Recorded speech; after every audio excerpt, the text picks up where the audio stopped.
Muslimin dan muslimat yang dirahmati Allah sekalian. Kemudian satu lagi tajuk pendek kita baca, bab ma jaa fi la'qil asabi' ba'da al-akl. Itu bab yang datang pada menyatakan hadis yang membicarakan jilat jari kemudian daripada makan. Dia benda simple-simple aja. Dia kata lepas makan mau jilat jari. Ketahuilah saudaraku, apabila satu orang makan dengan belauk seperti mana gulai, sayur-sayur dan sebagainya, tentulah apabila nak berhenti daripada makan itu, dia nak kena basuh tangan kerana ada nasi, ada kuah gulai melekat di tangannya. Maka pada hukum syarak kita, dia suruh kita jilat apa yang melekat di tangan kita itu. Entahkan makanan yang melekat di tangan itu ada barakahnya. Tadi kita baca mukadimah tajuk barakah. Di antara benda yang Allah tinggal barakah ni dekat mana? Dekat sisa makanan kita. Kita makan nasi, dalam berapa biji nasi yang baki, yang menjadi sisa di pinggan kita makan tu, kita tak tahu tu biji yang mana tu yang ada keberkatan. Kita tak tahu. Kan tuan-tuan biasa tengok orang makan kadang-kadang, Masya Allah kan. Dia makan sekali dia basuh tangan, nasi jatuh bro dalam pinggan. Kalau bilanglah butir nasi yang jatuh yang dia nak pergi buang tu, kalaulah dalam 50 butir nasi itu ada sebutir yang Allah janjikan keberkatan, dia buang keberkatan itu. Hang kaya macam mana pun ikutlah sunnah Nabi. Saya duk makan lagu ni, saya lu nasi tabung saya kadang-kadang setengah pinggan buang lagu tu, tak apa, saya duk kaya macam tu juga. Boleh cakap lagu tu. Tentu nak jadi geng G26.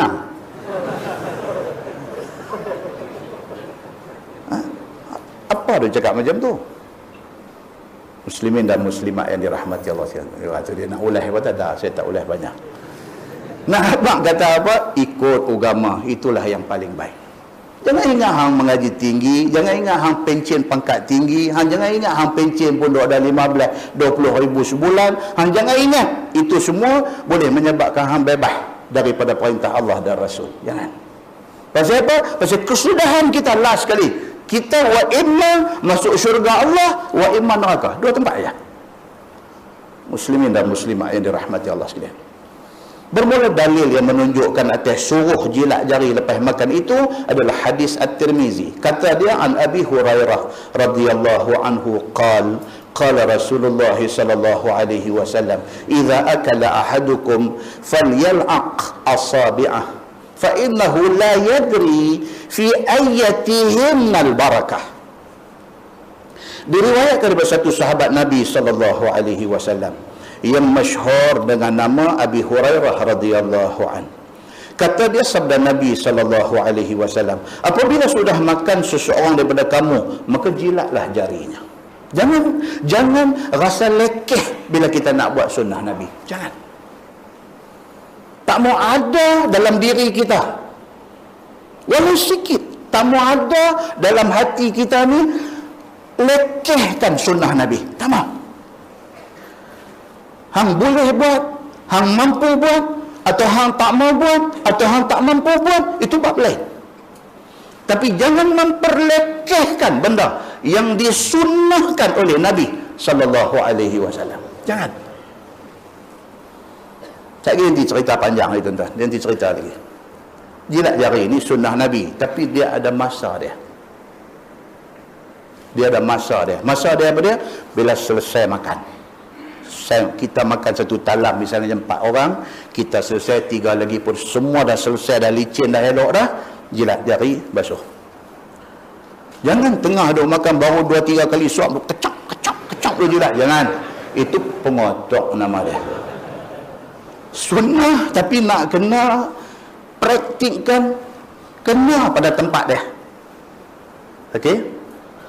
Kan hadis Nabi kata, laula an asyqa ala ummati la amartuhum bisiwak inda kulli salah. Kalau aku tak bermaksud untuk nak beratkan, untuk nak menyusahkan umat aku, Nabi kata aku akan perintahkan tiap-tiap kali nak sembahyang suruh gosok gigi. Itu sunnah Nabi. Tapi mengamalkan sunnah itu bagi kena. Dia faham hadis tu ainda kulli salah. Ketika nak sembahyang, maksudnya ni masa nak takbir tu, masa tu baru sugi. Dia faham lagu tu. Tak apa lagi lah, dia fikir dia lah. Ambil sorok-sorok sikit, gonyong-gonyong sikit. Dan dekat nak takbir ni, ambil gonyong-gonyong cantik dah. Lempang atas sejadah pula. Ya Allah. Nak buat sunnah tu elok dah, tapi dia bagi punah. Lempang pula, golek mai kat kawan sebelah pula. Tempat kawan ni nak sujud pula. Kayu tu bagus mai lempang. Kadang-kadang tuan-tuan, benda ni jadi tak jadi? Jadi kadang.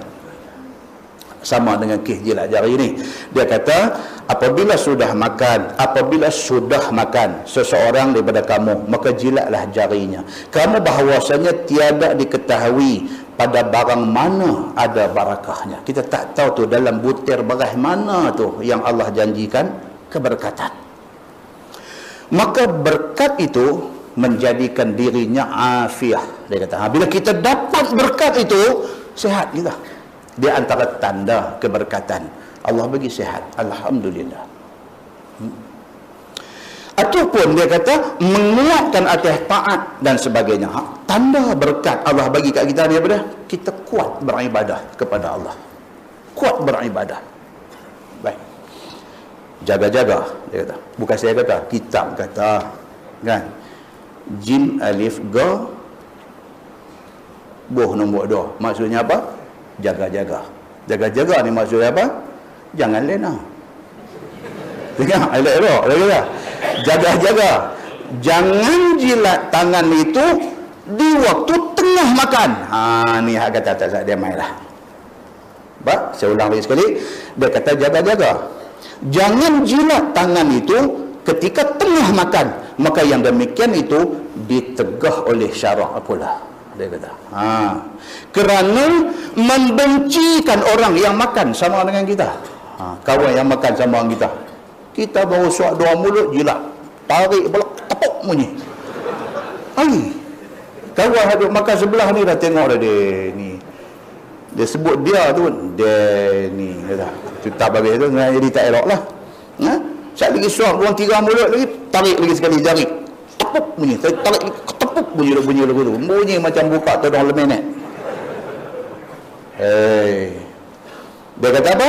Maka janganlah buat yang demikian itu. Yang ni tengah duk makan, duk jilat jari ni. Maka yang demikian itu ditegah oleh syarak pula. Kerana membencikan orang yang makan sama-sama dengan kita.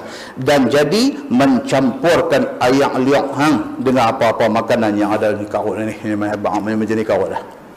Dia kata tarik tu dengan ayak liok dah. Allah, dah lah dia kaki okok daun.